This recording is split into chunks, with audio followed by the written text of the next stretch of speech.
As Mark said, I am going to talk about some of the things about how to structure an argument in an essay, how to have clarity in your writing. And so that's sort of my area of knowledge. I'm finishing my PhD this week, but I'm also a research fellow in psychology, and I used to write really badly, and somebody, after making my essays bleed lots and lots of red ink and track changes back in my undergrad, taught me some things that have been really useful. And so it's not a matter of sort of me having a better idea of how to write naturally than some of you. It's just the case that some of the things I've been taught have been really useful for identifying errors that I make in my own writing, and also helpful when you're assessing other people's writing if you do TA work and so on, and you're marking undergraduate essays. So that's sort of the goal. As I mentioned, I'm a research fellow, and I am going to sort of talk to you about how you can structure your essays, things like research statements, which is what some of you submitted to me, so abstracts for conferences, sort of a wide range of things. So why bother to write well? Why does it matter? You need to write well because you're going to be judged by your writing more than anything else. So if you have something to say, the way you write it and the way you convey it on the page is the only way that we're going to understand your point. Bad writing means obviously not doing as well if you're an undergraduate in terms of your assessments. It means more corrections if you're doing a PhD on your thesis. It means that you can deter people who are reviewing your paper or distract them from your point, and not give yourself an easier time trying to publish. Papers, posters, anything. You have a lower chance of success when you're applying for grants and fellowships, and ultimately it just means less progression and less pay, and also not a great impression to give to other people, whether it be in an email or in a document that you're submitting for publication. So bad writing means poor presentation, bad punctuation, poor vocabulary, slack phrasing, tortured syntax, and inability to structure and organize your argument. And just so you know, like I said, from my own experience in writing, take comfort in the fact that the problem is very common. It's not that some people are good writers and some people are bad writers. It's the case that you just need to be able to identify where it is that you can go wrong, basically, and then it becomes a lot easier. So at the moment, I'm still noticing errors in my writing that need work, but it's having those skills to identify the problems. So The Guardian had an article about bad education, saying that recruiters say grammatical sloppiness is depressingly common among young job seekers. So this is a wide-ranging problem and needs addressing. So it won't help if you just dump your information onto a page without organizing it into a train of thought. All your essays, whatever it be, need to have a narrative that flow from the beginning to the end. You don't want to cite inappropriate material that your point gets lost, or you end up sort of deviating from gibberish to plagiarism. And don't just read more. Reading more is really important because obviously the way that, apart from your writing being coherent and clear, content is what really matters. So obviously content comes from what you've read, what you've learned, but not just reading more, but also thinking more. So if you just read more and think less, it means you're only going to process ideas on the surface. And what you need to do is spend time thinking before you hit the page. You need to analyze, criticize, and evaluate ideas to make them your own and integrate them within your own network of belief and understanding. So really, we don't want you to regurgitate information that you read onto the page. You need to have a new take on something, a different way of looking at it. And the way that good writing can help with that is to make your points very clear. So your role is not just to wield an idea accurately.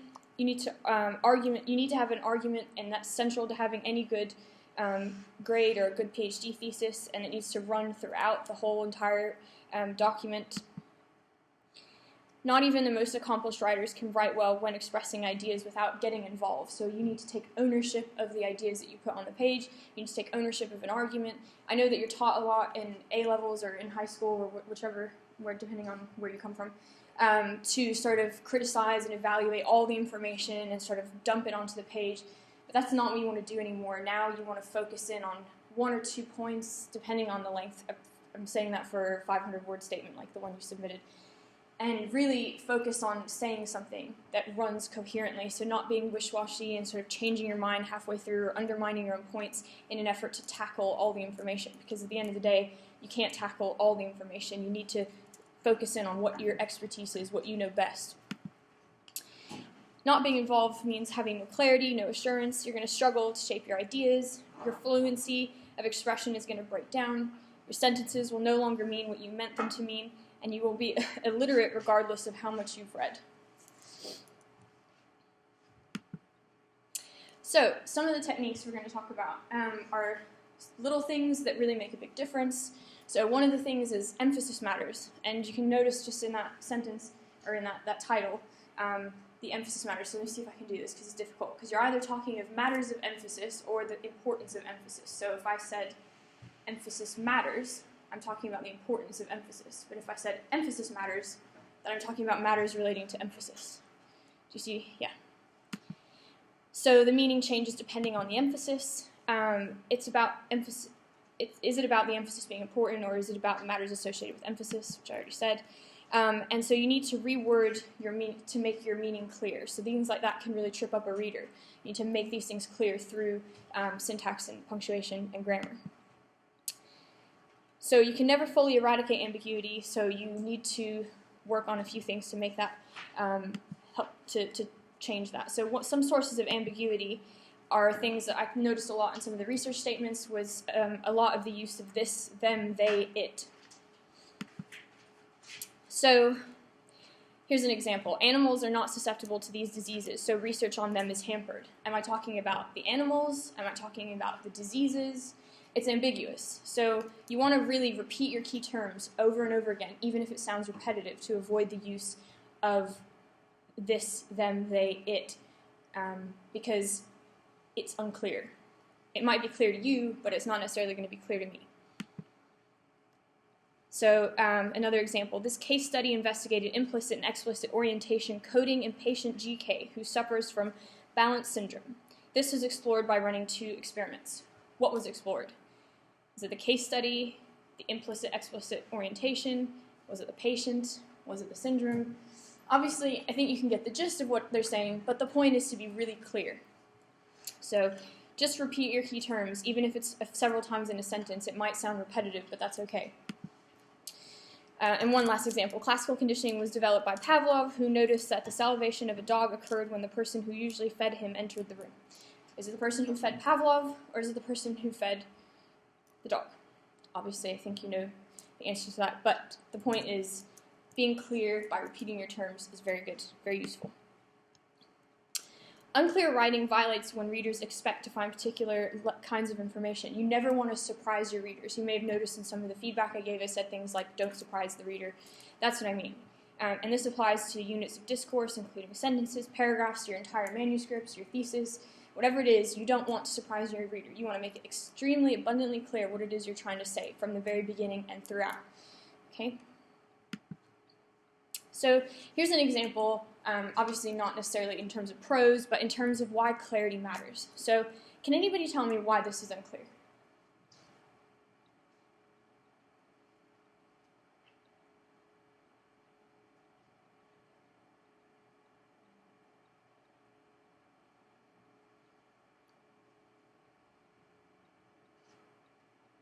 Yeah?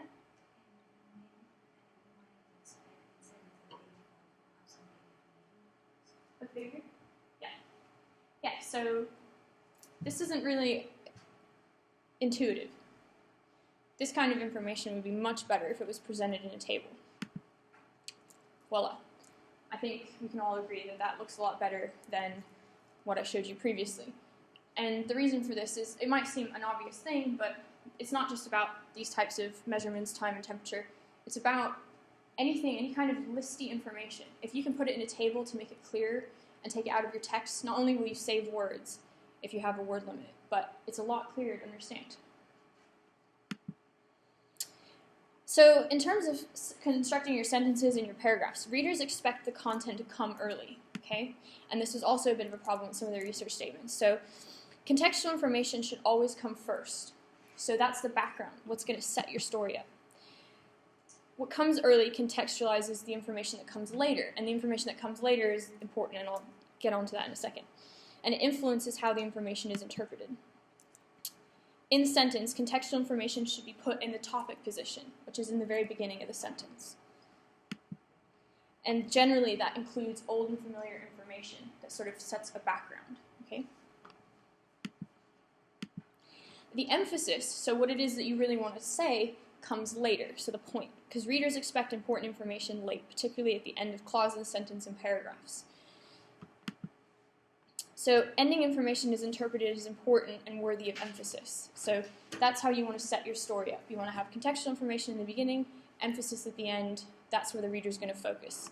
That's going to tell the reader important things are here. In the sentence, important information should be put into the stress position. And in the paragraph, important information should be put late. And the new information, obviously, that comes at the end in the stress position is generally going to be late. Is going to be new, rather. So that's the information that you're sort of conveying to the reader that isn't background information. Sorry? The stress position. Yeah. The stress position. So readers naturally emphasize materials arriving at the end. And the end is signaled by a point of syntactic closure. So basically, the meaningful information that you want to stress comes at the end. The topic position, readers expect perspective and context at the beginning. Topic position provides a linkage and context, takes the reader back, and then pushes them forward into the stress position where it is that you're going to have the important things that you want to tell the reader. Okay. So here's some examples. Which do you prefer out of these three sentences? This is an interesting but somewhat flawed essay from a creative student. This creative student has produced an interesting but somewhat flawed essay. This creative student has produced a somewhat flawed but interesting essay. So how many people prefer the first sentence? Nobody? How many people prefer the second sentence? A few people? And the third sentence? Okay, about half and half for the second and third sentence. Generally, most people prefer the third sentence. But the point is that you've got the background information in both those last two sentences up front, the creative student has produced. And then the important information that you want emphasis on, the fact that their essay was interesting but flawed, comes at the end.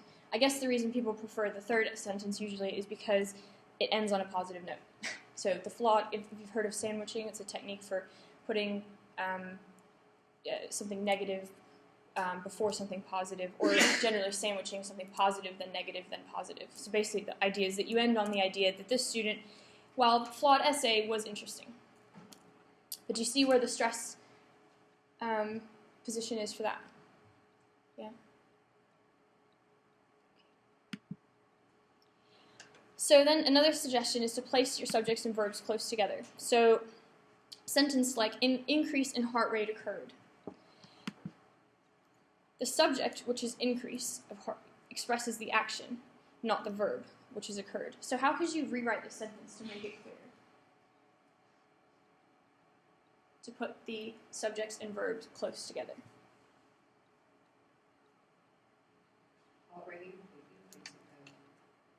Close. Heart rate increased. And that's just very clear, very simple, pithy sentence. Gets your point across, subject and verb close together. What about this one? The new drug caused a decrease in heart rate.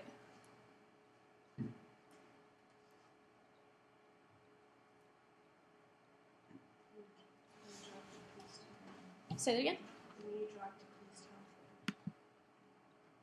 Yeah, so the action expressed by the object, which is decrease, the true object, which is the heart rate, is sidetracked by this prepositional phrase in heart rate. So the new drug decreased heart rate. Yeah. Okay? It's much clearer, easier to follow.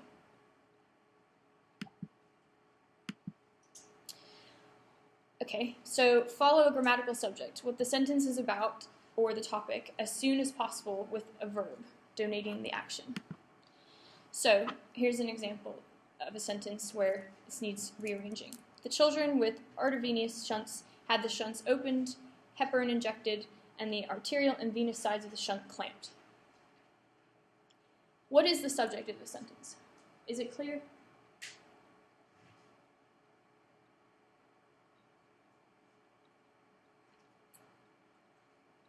If you had to take a guess, what would you say the subject of the sentence is? What's being... Shunts. Okay. It's a little bit ambiguous, though, because it could be the children, right? So here's a better way of phrasing that sentence to make it abundantly clear. In the children who had artervenous shunts, the shunts, which is the subject, were opened, hairpin was injected, and the arterial and venous sides of the shunts were clamped. No ambiguity in that sentence, right?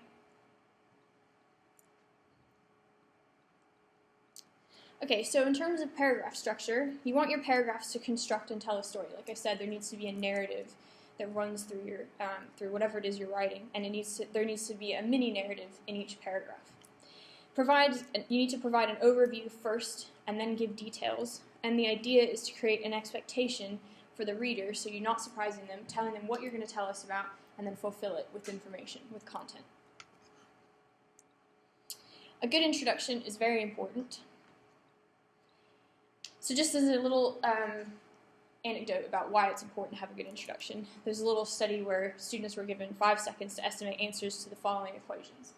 And when they were given a descending order of multiplication versus an ascending order, their answers were dramatically different. So when they were told to, the students that were told to answer, estimate the following for the descending gave a much higher answer than for those who were estimating the answers to the ascending multiplication.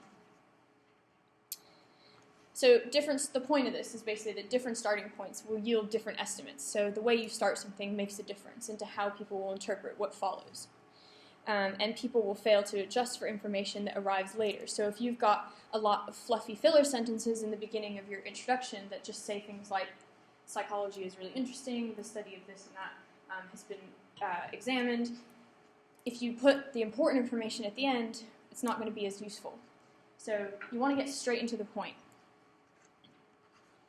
By the way, for any of those of you, the actual answer cares 40,320. Okay, so an introductory paragraph should state the question that you're going to be addressing. So if you're writing a topic on your research, you need to clearly point out that what you're doing is explaining your research. Explain why the question is important. So if your topic is, conditioning, then you want to make it clear that that's your question that you're going to be talking about. It's important because of blah, blah, blah.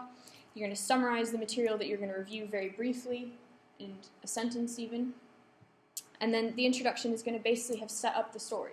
It's almost like your introduction is a mini essay. A concluding paragraph should provide a direct link to the introduction. So you're going to revisit your original question in the conclusion. You're going to summarize the material that you've reviewed and indicate how it provides the answer to your question. And you're going to conclude by answering the question again, or stating what now needs to be done to provide an answer. Okay? Another thing I noticed in some of the research statements was some of you didn't have clear conclusions, and I think maybe some of that was because you had given me a snippet of a longer body of work, and so it was 500 words of a document. But regardless, you need to always have a conclusion, so you can't just stop. And also, you don't want to have new information coming at the end of your essay. So ways to create continuity, which provides clarity, is to always repeat your key terms. So replace those its, thems, theirs with the actual content of what it is you're talking about, even if it's repetitive, like I said before. So here's a sort of example of why it's important to repeat your key terms. Here's a paragraph or a sentence rather that's written without repetitive key terms. Defining and diagnosing chronic pain in terms of subjective report is still medicalization, with all the associated problems of medicalizing problems that are not medical problems, in the way that TB, for example, is a medical problem. So what they've done here is confusing. The reason why, actually, isn't just because they've repeated their key terms, but they've got two different types of problem here. They've got medicalizing problems, and then they've got the problem of medicalization. Sorry, I meant they've got medical problems, and then they've got this problem that is what they're talking about of medicalizing problems. So the problem doesn't, the word problem in this sentence doesn't always mean the same thing, which is confusing. So a better way of writing this would be, defining and diagnosing chronic pain in terms of subjective report is still medicalization, with all the associated difficulties of medicalizing problems that are not medical problems, in the way that TB, for example, is a medical problem. I know that sounds repetitive, but it's actually good. You want to have the emphasis. You could replace problems in there with it, but it would be unclear. So it's okay to repeat your words if they're key words, but like compared to the first sentence, if you're using the same word to have two different meanings, then you obviously need to find a different word to do that. So you want to repeat words, but you want to repeat words that have the same meaning. And always repeat your key terms, like I'm repeating the point to repeat your key terms, and keep them consistent. So if your paper is about something like specificity theory, you want to keep that word in the reader's mind.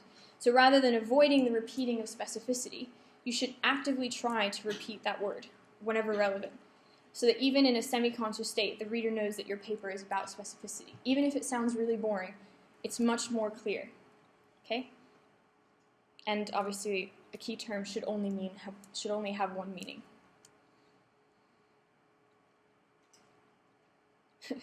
Repeat words that mean the same thing. Always repeat your key terms, and use transitions to indicate relationships between ideas. So these are phrases like, in light of the above evidence, it could be argued that. So while I don't like the use of it in that sentence, I think that it's important here to have transition sentences that bring a previous sentence, clearly linking it to another sentence. And that's what I mean when I say narrative. So essays need to flow. And you want to signal the subtopics of a paragraph. Keeping consistent order, keeping a consistent point of view. So put parallel ideas in parallel forms. So if you have one topic, if you're going to talk about specificity theory, keep it all together and link a sentence about specificity theory with one point that you're making or one piece of evidence to the next piece of evidence so that it's clear. And if you can't make those links, there might be a reason for that, which is that they don't link. So don't leave the work up to your reader. Do it for them, okay?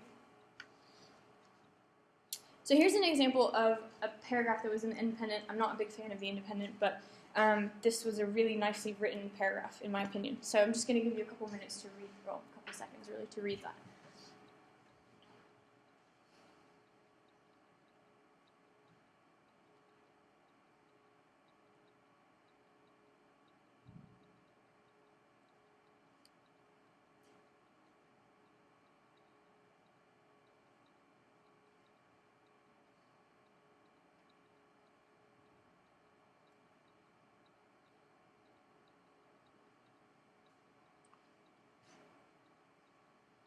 Okay, so there's a few things in this paragraph that have been done to make it flow really well. And I'm going to go through some of those points. So there are parallel ideas in parallel form. And the writer uses semicolons to break independent clauses which allow the reader to avoid starting a new sentence. Or allow the author to avoid starting a new sentence. So on the whole, I'm a big fan of breaking up your points into smaller sentences. If you can use a semicolon properly to do that, then all the better. So, a rusted wire fence divides the old Zimbabwe from the new. On one side lies Effie Malamba, born in 1901. She was buried beneath a granite headstone 90 years later. On the other is Sylvia Nicome, born in 1974. She was laid to rest just 32 years later. So, it's really nicely broken up, but obviously keeping parallel ideas together. You want to have short, punchy sentences. A lot of the sentences in some of the research statement I read were long-winded. So You want to break your sentences up. If you're starting to write a sentence and halfway through or midway through you realize that you're talking about something else that has popped into your mind about what it is another point basically, stop and start a new sentence.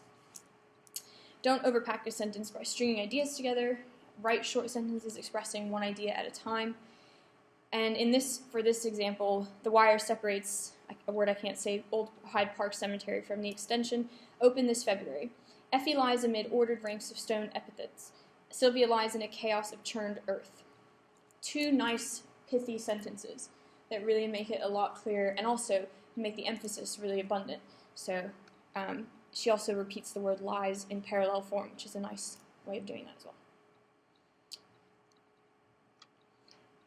So if you are going to use a long sentence, which I wouldn't recommend because I think shorter sentences are nicer personally, you want to make sure that you punctuate it properly, and I know Mark's going to talk about some ways to do that, but for this example we've got a long sentence, but it's broken up by appropriate use of commas. So all around her the mounds of mud and stones, garlanded with plastic flowers, tell the story of the shocking disintegration of Zimbabwe, which now has the lowest life expectancy for women anywhere in the world, 34.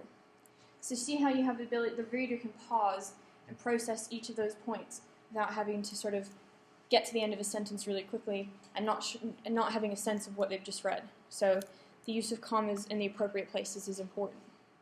And also the colon at the end there really does a nice job of emphasizing the whole point, which comes at the end of the paragraph, if you remember, so the stress position.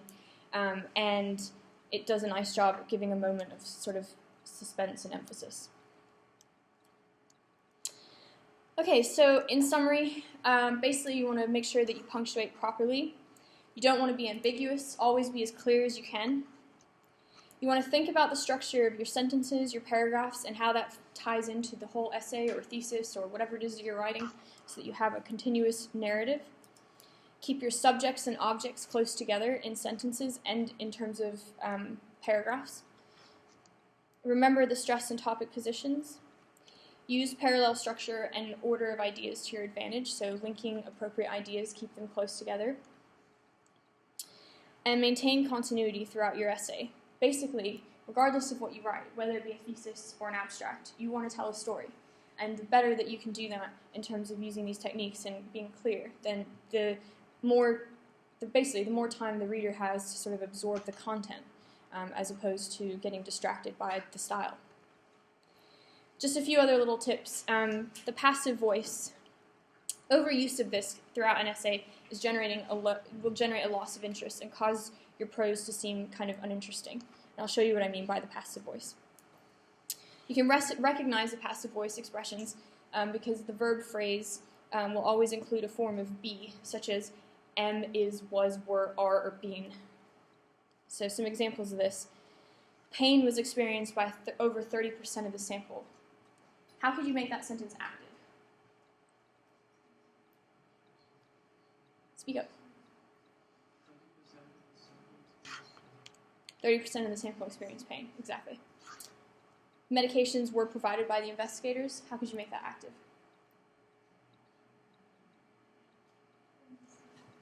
Speak up. Investigators provided medication. And this one's tricky. Your essay has been awarded an A+.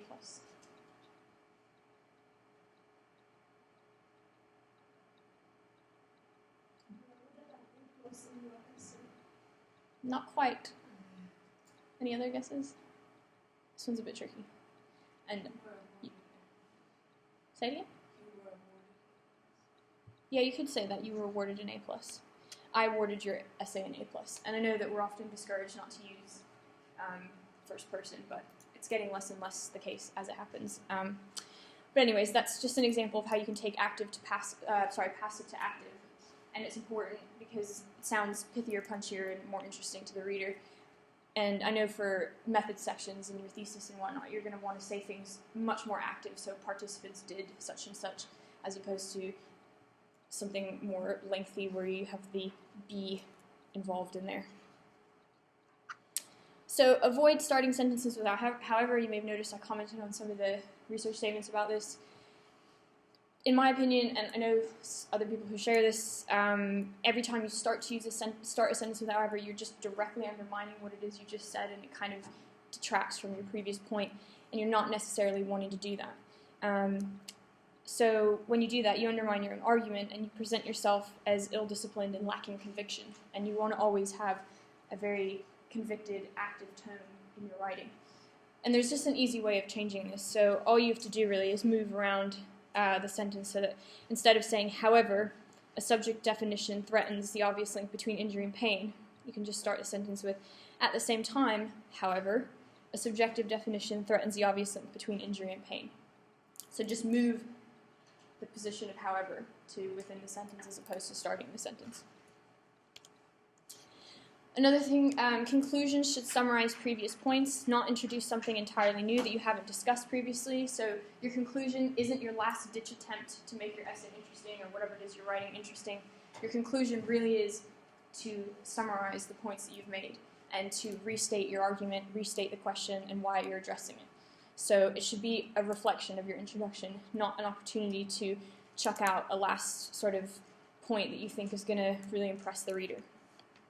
Don't be fluffy. So there are some, I know it's hard not to when you start out an essay to write things like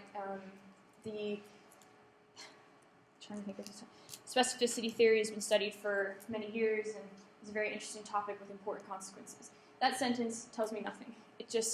The point is, we know it's interesting, you wouldn't be writing about it if it wasn't, so get straight to the meat of what it is you want to say. Relate everything back to the question and back to your argument, so continually remind me what it is that you're talking about. If your essay just starts from one place and drifts completely to another place without having these sentences to bring me back and make links to the points that you're making, how they relate to the points you made previously, then it's really confusing and you'll end up losing whatever content you had in the beginning of your essay by just getting the reader to focus on what comes at the end. And again, as you know, it's okay to be repetitive because the repetition adds clarity. And I think one of the best pieces of advice I ever got was from an undergraduate professor who was teaching me how to write, and he said that creativity is about content, not about writing. So you don't want to sound smart in your writing. You don't want to use clever words because you think it makes you sound smart. I mean, obviously, vocabulary is nice to have, but it needs to be appropriately used, and short, pithy sentences are just as good. Your content is really where you shine when it comes to creativity, so the points you're trying to make about your research, that's where it's creative. Okay. Oh, and one other tip about that is avoid double-barreling your adjectives. So when you use descriptors like specificity theory is both interesting and important, just pick one. They basically are saying the same thing, and double-barreling your adjectives just ends up making your sentence wordy. Use real numbers, don't use descriptions. So for example, there are numerous other factors, there's various elements of research, there are several people studying, those types of things are vague and you really just want to get to the point. So there are numerous other factors which have been proven to have an enormous impact upon the occurrence of functional symptoms. Just vague, really, and kind of shallow.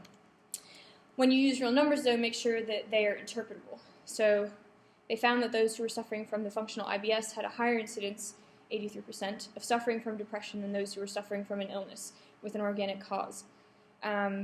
So make sure that you're really clear about what the numbers mean. I think I find that a bit unclear.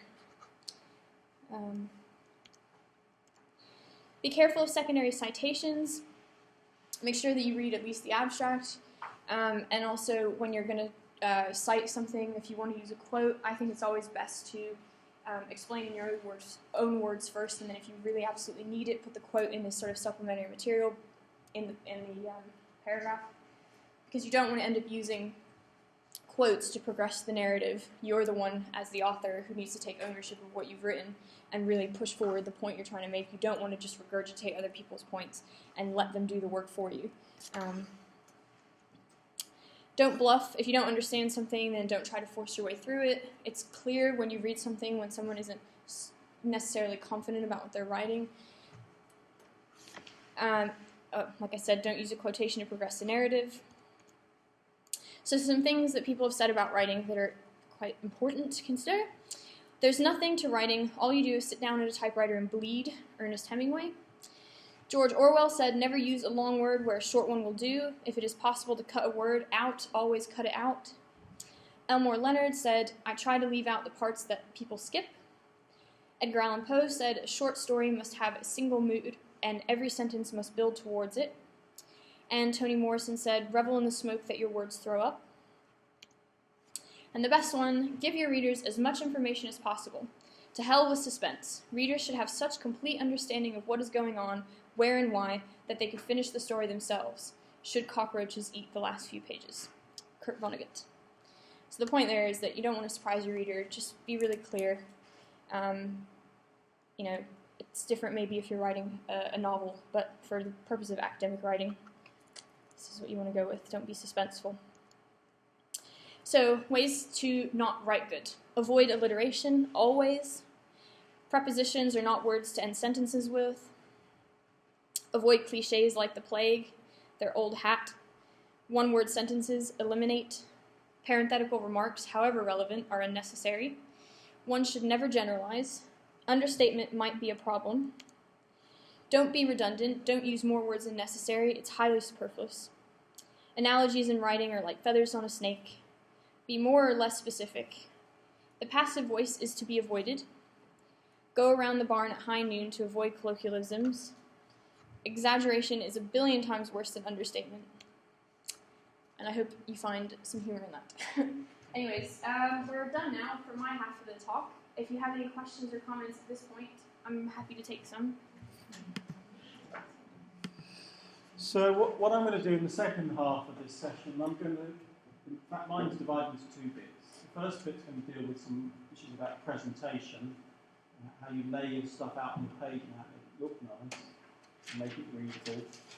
And then the second part, I'm going to draw on my own experiences as a PhD examiner and a particular grumpy mood I had one day where I got really cross and wrote down all the things I thought were wrong with the PhD thesis that I'd received over the previous year or two.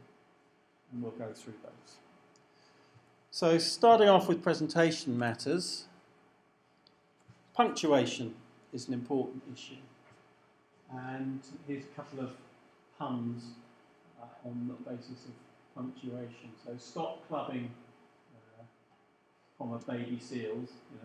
You could argue that we should stop people from clubbing baby seals, or you can imagine that baby seals are going out clubbing, giving them a direct order to stop it. There's, in fact, if you're interested in learning more about this, there is a book which actually hit the bestseller list about 5 years ago by Lynn Truss called Eat, Shoots and Leaves. And this was a similar kind of pun based on the behaviour of a panda. So the encyclopedia entry for the panda was, eats, shoots and leaves.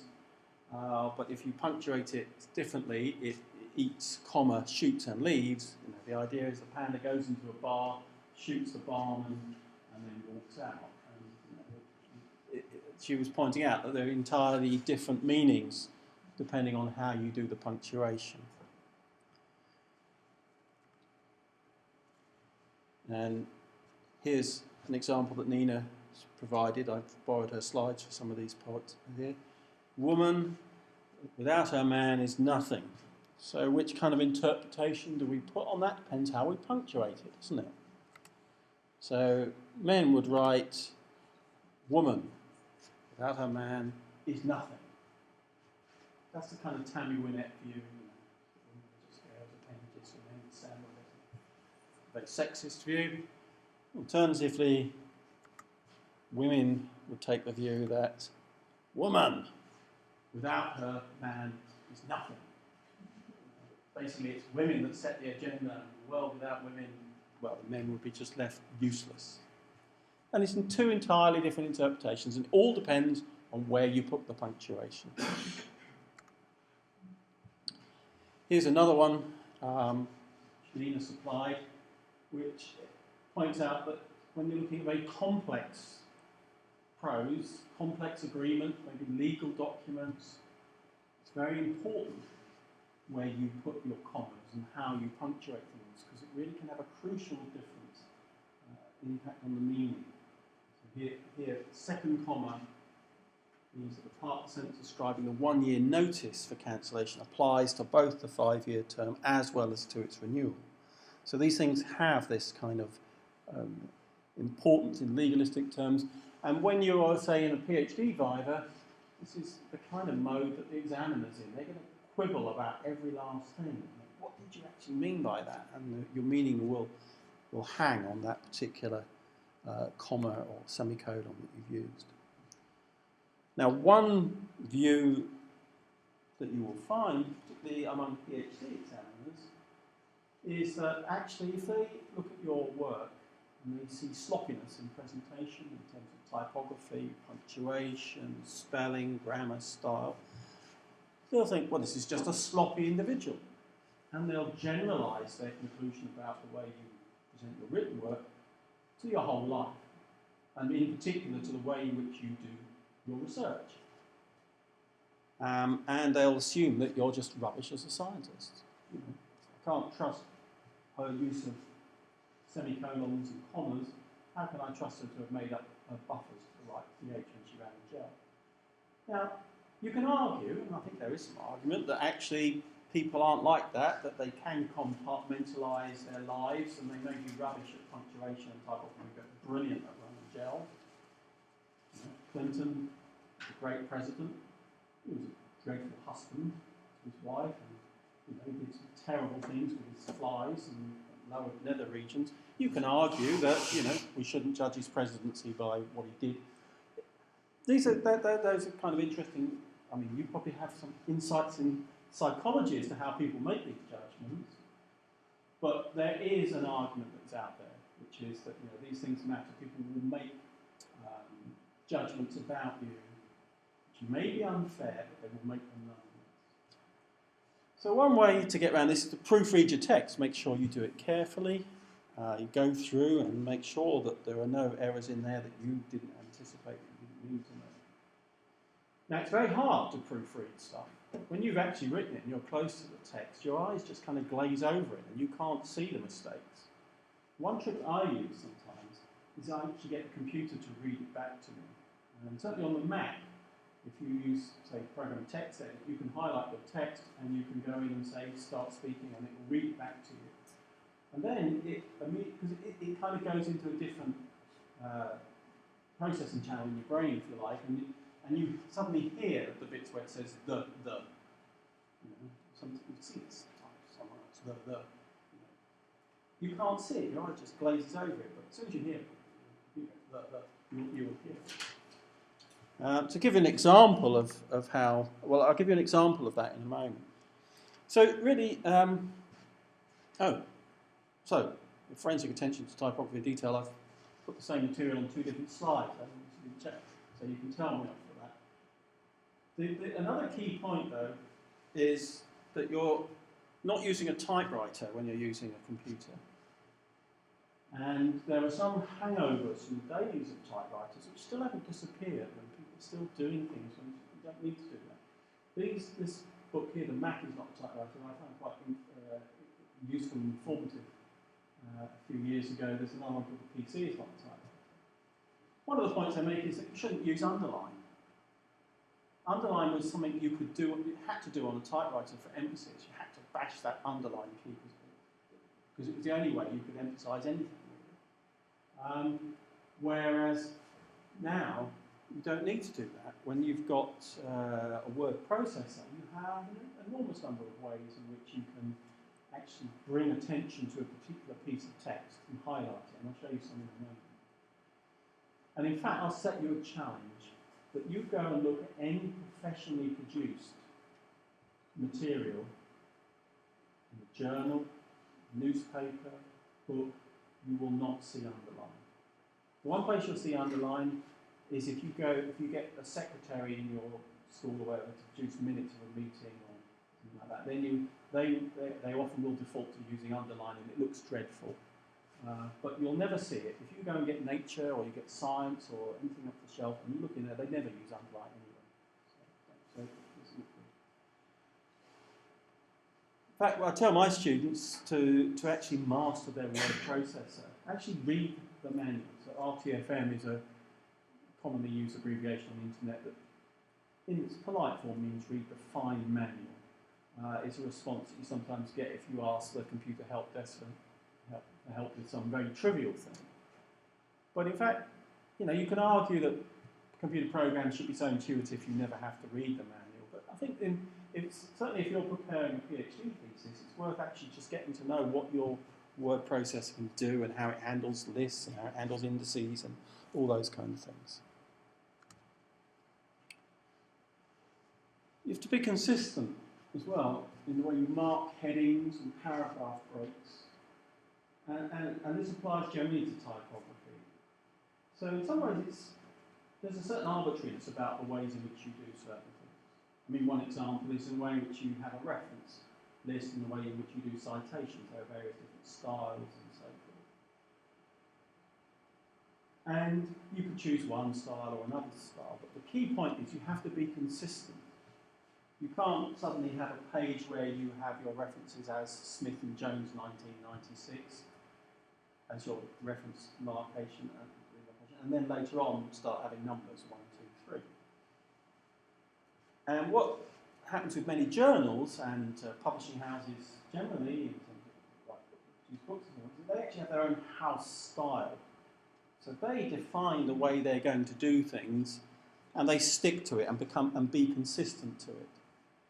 So there are areas where there's contention out there as to how you do a certain thing. Use of commas, for example.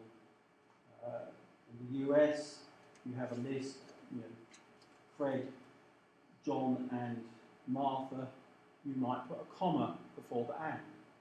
In the UK, you don't put that comma. Generally, you can argue, well, it's kind of arbitrary. The point is that you have to use one approach or the other. You can't just, if you just mix them, then that makes it look as if you're one of these people that really doesn't care about precision and doing things properly. Another issue is that you should, on the page, try and lay out your work with plenty of white space. So it shouldn't just be this wall of words that hits the reader. It's just like, they are humans. You can argue, well, I put down all the facts, I put down all I want to say on the page. If you can't be bothered to read it, it's your fault. You can argue that's a rational approach, but it won't get you very far in life. We're all in this kind of attention economy where we've got many things to do, and if you're trying to write a paper or a grant proposal and you want to persuade a reviewer, an editor that's worth having, then you've got to get them on your side. So you can break up your text with headings and figures, bulleted lists and lines. There are some people that think, well, you can't have a bulleted list in an essay or whatever. Well, that may be true if you're in the humanities and you're writing about Dostoevsky or whatever. That would be not their house style. But certainly in scientific writing, it's perfectly acceptable to have a bulleted list or to have a table or a figure there which explains your point, rather than just having this monolithic page after page of words with no breaks between them. Give references with titles. So in your reference list at the end of a piece of work, I always find it interesting if you go flip to the end and you look through and you can see what the paper's about. So it's providing much more contextual information. Maybe there are occasions where, say, if you're writing a grant proposal and you've only got 6 pages and you're really stuffed, then you might have to break that. But generally it's useful. And it's important to highlight the things that matter. Now it depends again on what sort of document you're talking about. In grant proposals, I often use bold to underline, to highlight those points which I want to bring to the attention of the individual. And I do that particularly because I recognise that if you've got a grant proposal going through to a panel, the person who's going to be the champion for your grant proposal will perhaps a week or 2 weeks before have a pile of 60 of these and then read through them all carefully and give your proposal a good half hour to read. But then on the day of the panel, he's going to be on the train, he's going to just want to flick through and remind him or herself what's in there. And just making it easy for someone to speed read what you've produced so they can quickly get the gist of it is important. Shouldn't have to work hard to actually understand what's on the written page there. Now, coming back to this point about underline, I mean, so okay, don't use underline, what are you going to do? Well, you've got many tools, many different things. You can use bold, use italics, use small caps, which is an option on many word processors. You can change the font. So you can, one minute you're using, say you're using Times New Roman for your body text, and then you say, right, I'm going to start using Arial now, or Helvetica as my font for the headings. You can change the font size, so it's a bigger size. You can use boxes or lines. I'll explain what I mean by that in a moment. But one of the things you shouldn't do is just because you've got a load of effects available to you in your word processor, you shouldn't just pile them on top of each other. And this stuff look really awful when you've got kind of shadows and you've got three-dimensionality, underline and colours. You should use these effects sparingly, so use the minimum effect necessary to get the emphasis you want. So just use one of these options generally. Just occasionally you might use two. You might use bold and italic. But you don't need to use bold, italic, different font. You know. And certainly avoid all this kind of garishness. In fact, we don't see it quite so much as we used to, but when word processors first came in, people always used to. And they're still available there's a word art where you can go and see all your words and just ignore it. Leave it out. Don't touch it. Thing is, when you're writing, you've got to retain the interest of the reader. And there is this tension between showing that you know everything there is to know and you've thought about everything. You will have this tendency to be encyclopedic. But the reader's not going to be interested in wading through all of that. One of the tendencies in recent years is actually for technical details like methods, is that they actually get put in journals, they get put in an online supplement. So if you really want to know what pH they use for their gels, the information's there. But the paper is presented as a kind of narrative that you're actually going to read. As a real person, I'm going to read that on the train or whatever, and so they tend to put that into the background. And so you've got to do the same kind of thing. Whatever kind of writing you're doing, you might, if you're doing a PhD, you might say, well, actually a lot of that stuff could go into an appendix at the end, which examiners could read if they want to, or it could go onto a DVD that you put in at the back or whatever. Rather than give the examiner a thesis of 500 pages, expect them to wade through and find out what's important. Does anyone know what TLDR stands for? Again, it's one of these jargons like RTFM. It stands for too long, didn't read. So I think we all get that response. I get, I don't know about you, but I get bombarded with emails. You're getting 100 a day. You're getting some email about some new initiative. If it's this long, you might read it. When it's like scrolls up too long, don't read on to the next email. And that issue applies across the board. So grant proposals, the grant awarding bodies will say, you've got 6 pages for a BBSRC grant, no more. And they do that for a reason. They don't want their reviewers to have to read 30 pages of you getting on your high horse about why this area is important and how good you are. Right? So you have to stick to the word limits, the page limits. Now there's a temptation. Oh, well, okay, I'll stick to my 6 pages. I've done this. But I'll just make the margins a bit narrow at the top and the bottom.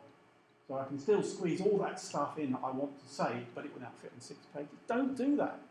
The reason they've said 6 pages and they said the margin should be 1.5 centimetres or whatever is because they don't want to have to read all this stuff. They want you to get to the point.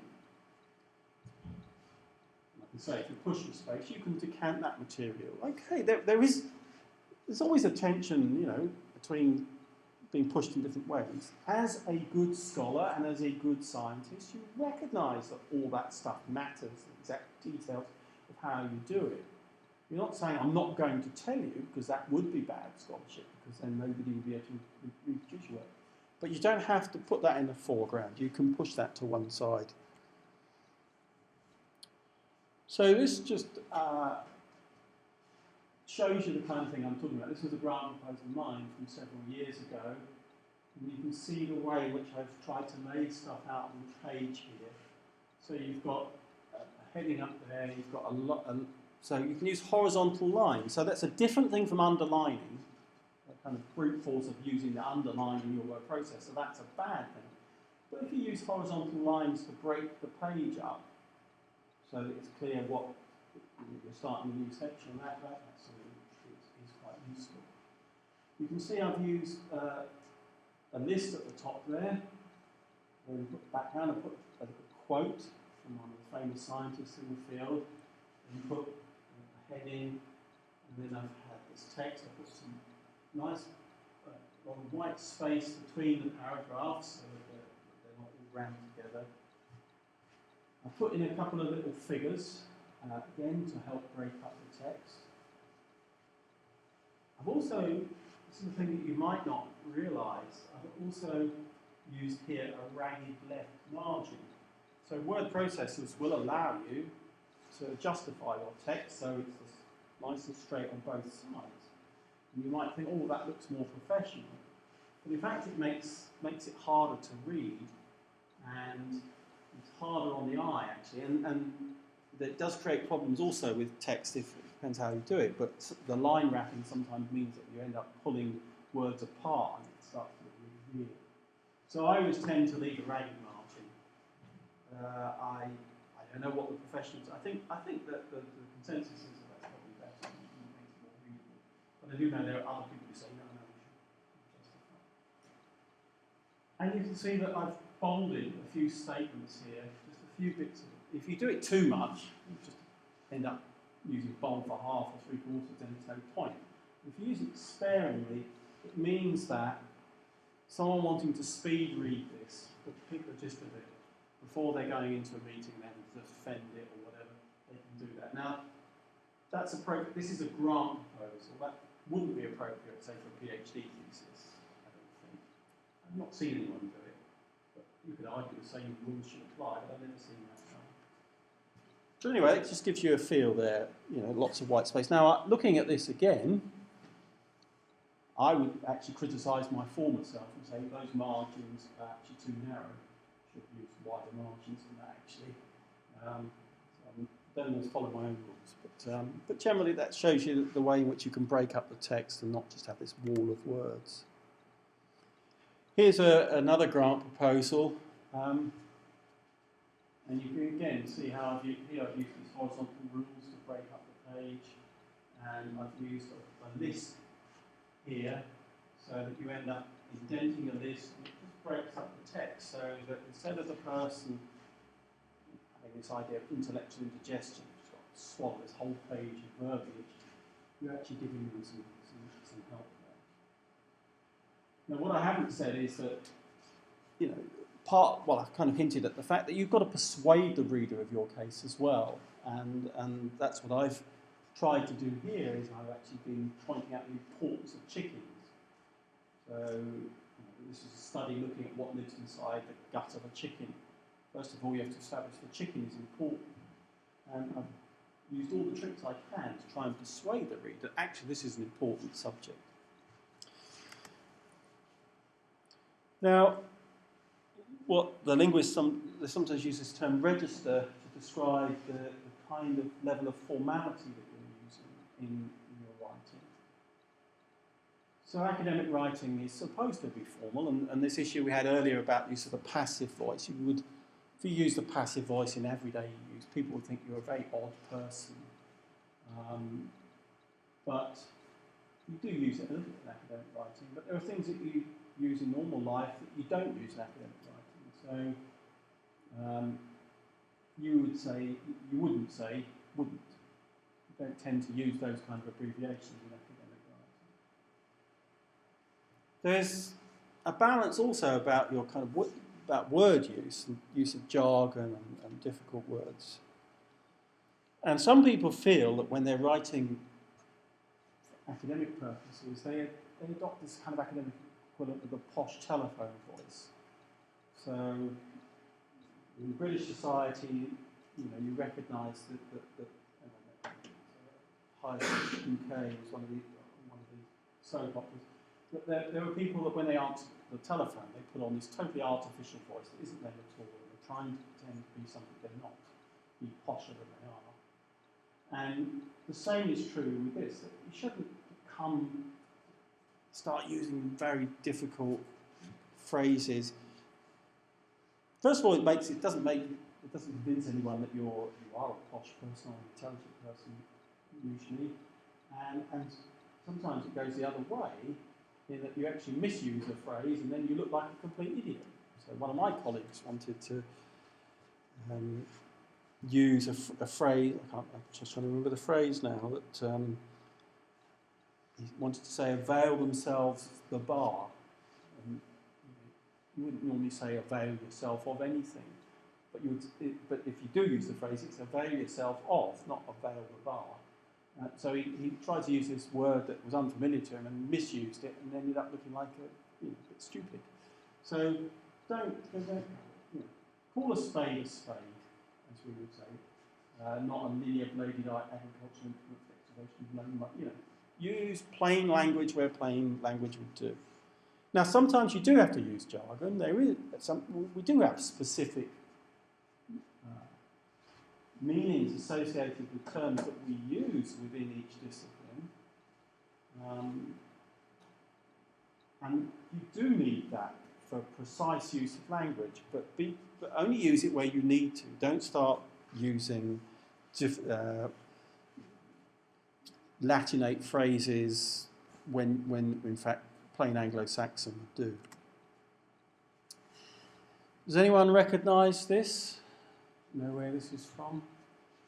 This is my favourite example of this is actually a parody of the way academics talk, or write, more precisely. But in fact, to make the point about you can actually listen to stuff, I've actually got my computer to read it out. And just listen to The Great Human Expansion Brenner M. Hatta, L. Ilcavallis Fortzea, 1, and Marcus W. Feldman, 2A Department of Genetics, Stanford University School of Medicine, Stanford, CA 90. All right. Well, anyway, you get the if you just look at that there. This is a parody of the way academics talk. Now, you could argue this is a parody of the arts and humanities. We scientists aren't as bad as this, I suppose, but some scientists are. This is actually from Waiting for Godot. Famous play about the pointlessness of existence, and he was parodying academic endeavours with all these stupid words and long sentences and silly phrases. So this is the sort of thing you should avoid, and I will have to try harder not to embed my sounds in the file in future. Those of you who got to the end would particularly like the bit, if you like rude words, the neighbours have fart off and belch a left unfinished piece of name. It's a wonderful phrase, that. And in fact, I think there's a company called Puncher and Watman that was set up on the basis of this particular passage. Coming back to what we were saying about persuasion and sales pitch, a lot of the time when you're producing material, it's not going to get read by someone who is as close to the field as you are, as expert as you are. And even when the person is an expert in a general sense, if you're doing a PhD on one particular thing, the examiner may have an idea about that, but they won't know as much about it as you.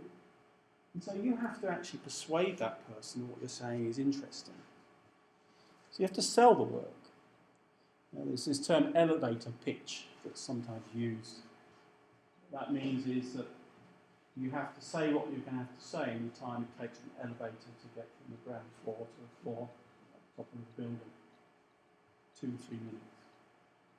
So if you can't sell what your PhD is about, let's say, to a friend or a colleague in 2 or 3 minutes, then you've got a problem there, because you're pretty muddle-headed. You should be able to just say, well, my PhD was about how Salmonella bacterium responds to stresses like starvation, and we looked at various genes involved in that. It's probably not a very good elevator pitch, but that's the sort of thing where you can abstract out. You don't have to give a long answer, you can give a nice, short, punchy answer. Plain English, thinking New Scientist or Scientific American, the level that, if you look at the way in which those are written, they give you, they're using jargon, they're conducting a good register, but they're not over-elaborating.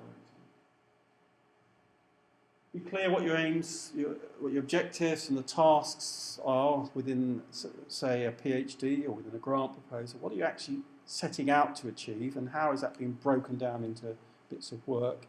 And lay out your lines of argument. So again, say the introduction to a PhD thesis is not supposed to be an encyclopedic review of everything that's ever been done. It's an argument to suggest, it's laying out an argument to say why the work you did was worth doing, why it was important and significant, why it was original. And you just need to tread lightly over the subject, just enough to show that you're aware of all of the issues. I mean, I say to my PhD, it's a bit like the tip of the iceberg, that what you're presenting is the tip of the iceberg. You should leave the examiner with the impression that, oh yes, you could have spoken for 3 hours just about that stuff in subsection 1.1, because you've read 300 papers on it, but you've only discussed 20 of them in the thesis. Standing out from the crowd, again, this is in a competitive situation. The PhD is perhaps not so important, but if you're writing grant proposals and they've got 60 of these things to read, they're going to remember colourful turns of phrases or things that make you stand out. Same kind of arguments when you apply to personal statements when you're applying to university. For one of my grants, I used the phrase the scatterings of virulence to describe the fact that genes involved in virulence were scattered around the chromosome rather than in one particular location. And people said, oh, that was an evocative phrase. Last year we had some interviews for what we call Birmingham Fellows. And one guy said, you can't use PowerPoint, you've got to give a 10-minute talk. He said, well, I can't use PowerPoint, but I want to illustrate this system, this molecular system I work on. It's made of 3 proteins. And here I have a banana, an apple, and an orange. The banana is, the apple's here, the banana's here, the orange is here, the apple is here, and the banana connects the two together, and they all sit.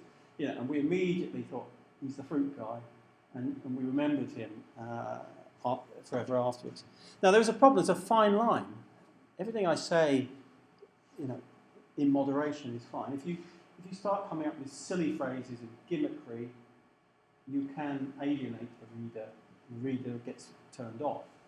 And in fact, that particular grant, the Scatterings of Virulence grant, I had 3 reviewers said it was great. 1 reviewer said this doesn't read like a serious scientific document, it reads like a sales document. And so, I got inside the heads of 3 people, and that was enough. I got inside the head of the introducing member. But there was a fine line, and it's difficult. It's a bit like advertising. When you realise that someone's trying to sell you something and they're just advertising, they're just it turns you off. If they do it subtly enough, then you can get taken in.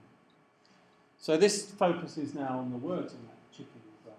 So you can see here where I'm trying to make the point domestic chicken occupies a special place in science and society. I've used alliteration.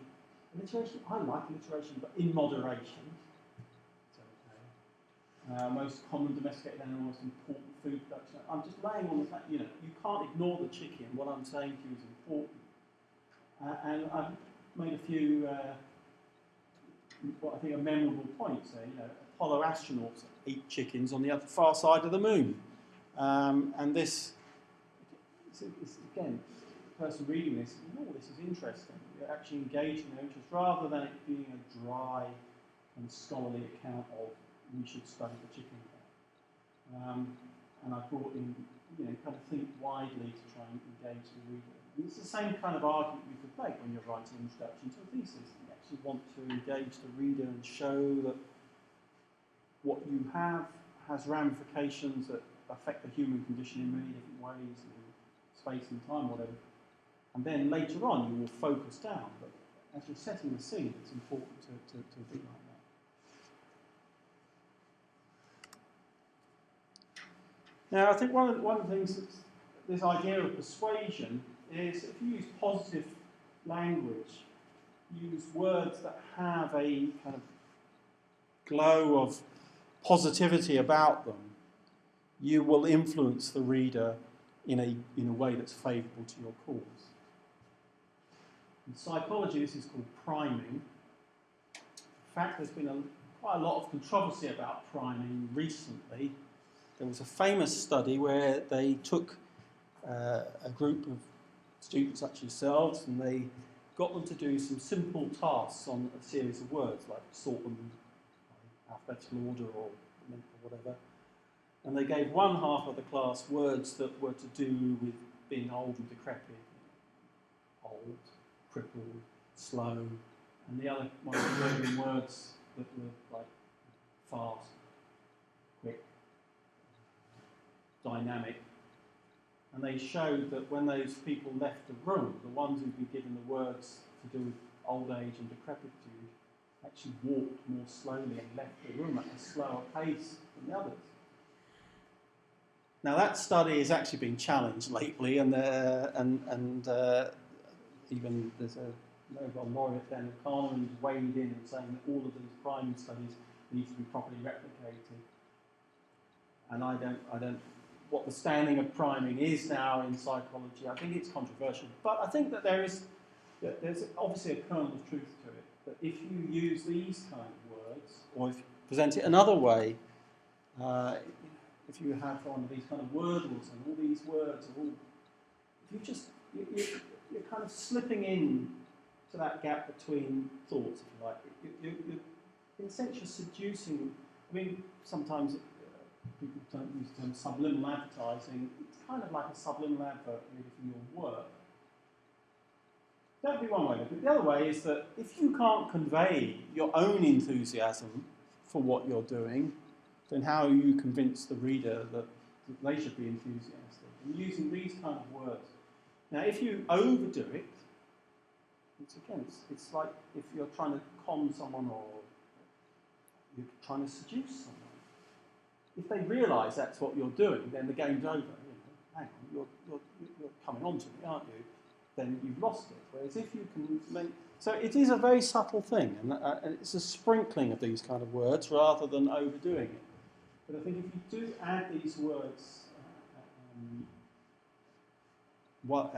particularly in persuasive things like a grant proposal, then I think it does have an effect. And that's me finished, actually, on that part. And then I should turn to Professor Bastard, who might ultimately go in a moment. So does anyone have any comments or questions on what I've said up to now? Well, that actually are clearly not suitable. Right, so what I was going to do in the last bit is I don't know how many of you are familiar with the character of Victor Meldrew. I'm going to turn into the academic equivalent and become a right old bastard, a very difficult individual, and I'm going to share with you what it's like when I get into that state. One thing about this is that when you go into a PhD, and you mustn't get stressed out by what I'm going to say, but when you've got a Viva in a few weeks, when you go into that Viva, there is no authority apart from those examiners. It's a dictatorship of the examiners. And the examiners can do what they like to you. So they can say, you've written a 20-page introduction, but it should be 50 pages. I want 30 more pages. You can't say, well, I think that's unreasonable. You just have to do what they say. And you have no appeal against, quote-unquote, academic judgment. And what happens is that the examiners are human beings, but they will get turned against you if you do certain things to annoy them in your thesis, when you present your thesis. So it's best to avoid those things. You've probably all seen The Incredible Hulk, yeah? So you want to think about the examiner is sitting by, they're at home, they're drinking some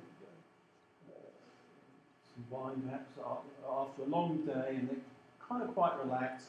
They get your thesis open, and then suddenly they start seeing things they don't like, and they suddenly explode, and they turn green, and all their clothes rip off, and they turn into Incredible Hulk, and they think, I'm going to get this bloody student now and make it hard for them.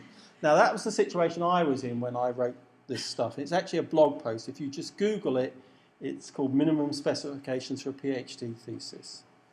Some of it, a little bit of it, you can take as tongue-in-cheek, but most of it is actually quite serious. So the thesis should comply with the regulations as regards margin size, order of the front material, and length of the abstract. So I've had students who have sent me a thesis. Various things in the thesis annoyed me, so I get the ruler out. Those margins don't seem right. I measure the margin, it's 1.25 centimetres. Their regulations, which are sent to me as examiner, say 1.5. I think that's it. I'll have him for that. And because they've annoyed me otherwise, you can say, right, okay, you've got to redo the whole thing and get it all rebound because your margins are wrong. I mean, it's not quite so bad as it used to be in my day where you had to hard bind your thesis, and if you had to do corrections, then you had to go back to the binder and rebind it. I mean, often now they do allow soft binding, but nonetheless, these are sort of things where the examiner, you've got no defence. If your margins are not the right size, you've got to go and redo it. And you might argue, well, this is all a bit bitty and picky, isn't it? But if the examiner gets cross with you, these are the sorts of things that they will look at.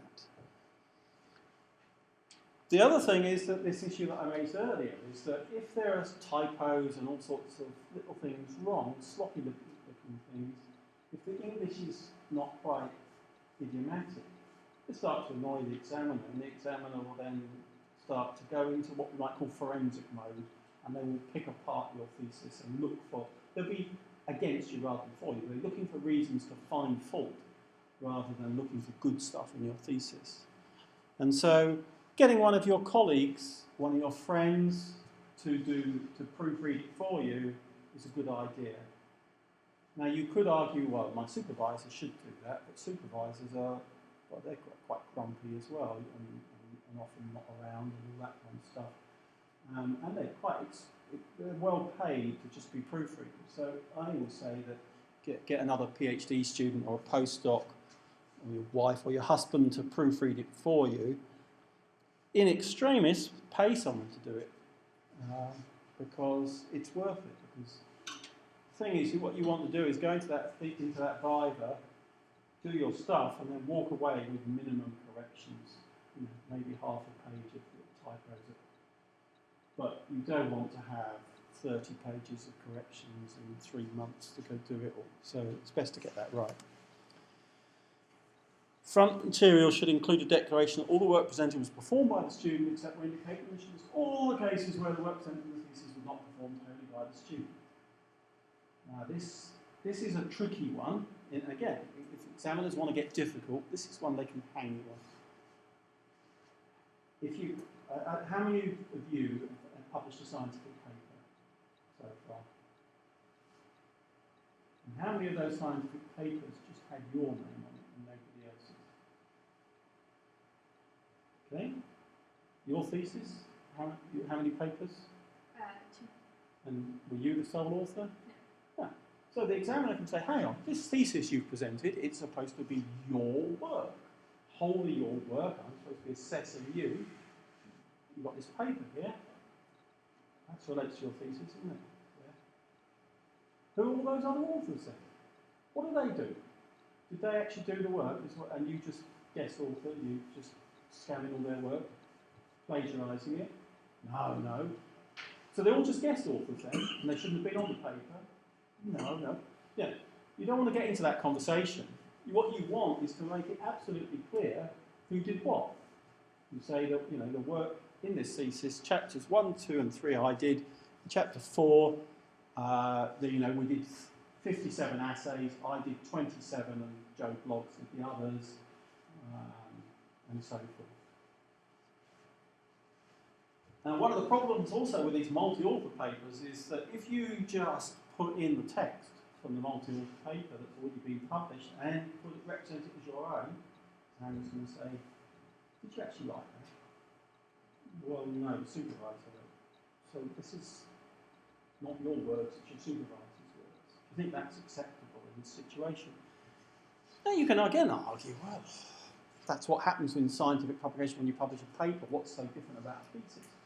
You don't really want to get into that. So it's much easier just to be honest and think about these things up front. Yeah? But if you did actually write it yourself, well, then you have to. Well, so then there's supervisors on because they're PhD supervisors. Yeah. So then there's. I would say that's fine, and I wouldn't have an issue with that. There are some people, not generally in science, but in arts and humanities, who talk about things called self-plagiarism, where that you can't even use the same words and phrases of your own more than once. So if you publish it in a paper and then you're publishing it in your PhD thesis, I think that's a bit of a silly argument, and I would be surprised if anyone with a scientific PhD thesis took that line. But in the university's guidance on plagiarism, they do go on about self-plagiarism. I have come across one case where someone published the same paper twice with the same words, and that clearly is that is research misconduct. But I think for a PhD thesis, it's not the same. Why is it not going to the next page? Here we go. So all sections should comply with the usual conventions of scholarly scientific discourse. That's a pompous way of saying we don't want you to say wouldn't and shouldn't and would of and things like that. Should be free of typographical, spelling, grammatical, stylistic errors. A consistent approach to typography. So nothing's going to annoy your examiner more than if you have some headings, 1.1 and then 1.1.1 and 1.1.1. And you just keep randomly changing the typography so that 1.1 is in Helvetica bold and 1.2 is in Helvetica italics, and there's no consistency to it. That's the sort of thing that will drive the examiner nuts. Similarly with the formatting of references. And what you see sometimes, if you go to the, I did all this yesterday with one of my students, with his 9-month report, go at the back, you look at the references, one reference, the title of the paper is in capital letters, but not in any of the others. And that's because he just, hoovered up all these references into his reference manager or EndNote from various sources, and EndNote didn't see fit to actually smooth out those differences, so they all appear in the reference list, and that will drive the examiner nuts. I've seen it where examiner actually said to someone that they must go through and take all the Latin binomials and italicize them, because EndNote won't do that for you either. You grab the stuff out of PubMed and put it in there, they don't get italicized. So here we go. Latin binomials for G names should be correctly italicized, including the table of contents and the references. So again, when the word makes a table of contents, or it might lose all of that information to go back and put it in. E. coli, species name. So these are things to do with my discipline that people sort of say like E. coli R. So well, no, you can't say that. It's like saying chimpanzee R. No, this is an issue. Greek and Latin terms in English. In fact, I didn't actually say. I mean, there's a Hebrew word that's sometimes used. It's called shibboleth, and it's used as a way of. It was used in the Bible. I think it was the way in which one of the tribes pronounced the S in shibboleth. It was an S or a sh. Was a way of working out who were spies and who were friends. It's a way of sorting out whether people are educated or clever, part of your group of academics or whatever, or whether they're part of the out-group. This is one of them, the Greek and Latin plurals. Academics get very upset about this, and you could argue. If people say this bacteria, what's wrong? It's not like a capital crime, but in the confines of that viva and of that thesis, it does become like that. And so there are a number of, and there's arbitrariness about this. The words where we kind of still feel they're foreign in English, and they import from Latin, we give them Latin plurals. So we say, the bacterium is kind of primitive life. Bacteria are very interesting. We use a Latin plural. Nobody says musea. Museum is a single word that's come into the language from Latin, but we say museums, and we just feel natural about that. So you can say it's sort of silly and arbitrary, but it's the sort of thing that in this kind of formal setting you will get into trouble for. That latter part, I think I won't say anything about. That's a very specific issue. Abbreviations, you have to spell out abbreviations at first use and then define them. You can either do one or the other. You can either spell them out at first use, but often in a thesis you actually define them. So DNA, deoxyribose, nucleic acid, and so forth. You do all that in one list of abbreviations. Shouldn't use abbreviations in the title of your thesis because there is no way in which you can spell them out for the reader. And that creates an issue. One of the problems in introductions is that people make statements and then they just make a bold statement. They don't provide any reference for that statement. They keep making these declarative statements of fact. And the examiner will say, well, how do you know that? Did God tell you? You know, everything you say should have an evidence trail. And there's only two kinds of evidence that matter. There's evidence from your own experiments that you see with your own eyes, and there's the published literature. And you can't say that you know anything else apart from those two sources. Some people get very upset about when you're referencing something. Do you reference the first time someone did a thing and the first paper on that? Is that the right thing to do, to give priority? And I think this varies from one discipline to another. An alternative view is, well, actually, you know, there may be umpteen papers on a particular thing. You can't reference them all and say you reference a review article on it. One thing I do, if I want to be, even if I want to be in the mild bastard, is I'll go through the reference list and I'll say how many references from 2012, 2011. All your thesis, all these references in your thesis seem to be older than 2007.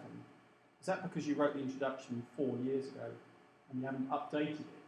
And it's a very easy thing to do. If you're an examiner, you know, examiners don't always have time to read the thesis every word of it. So we work out a kind of heuristic for how do we find the chinks in the armour of the student without having to do so much work. No references here from the last year. The student hasn't done a proper literature review, and then you've got them bang to rights.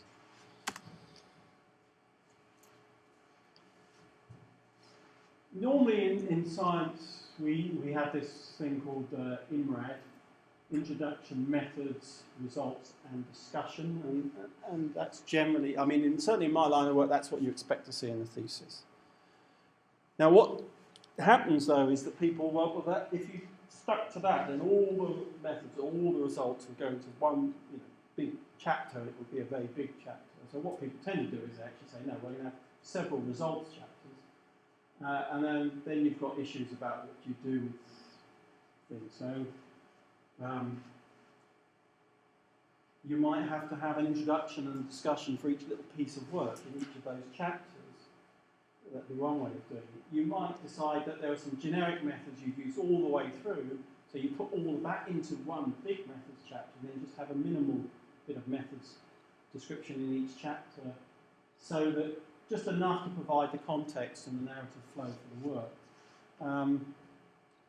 But the trouble is that some people, they write a great long introduction and then they start the first chapter, the results chapter, and then they write another great long introduction to that, and they just repeat the stuff they said. And that kind of stuff really annoys the examiner, because the examiner doesn't want to have to keep reading the same stuff more than once.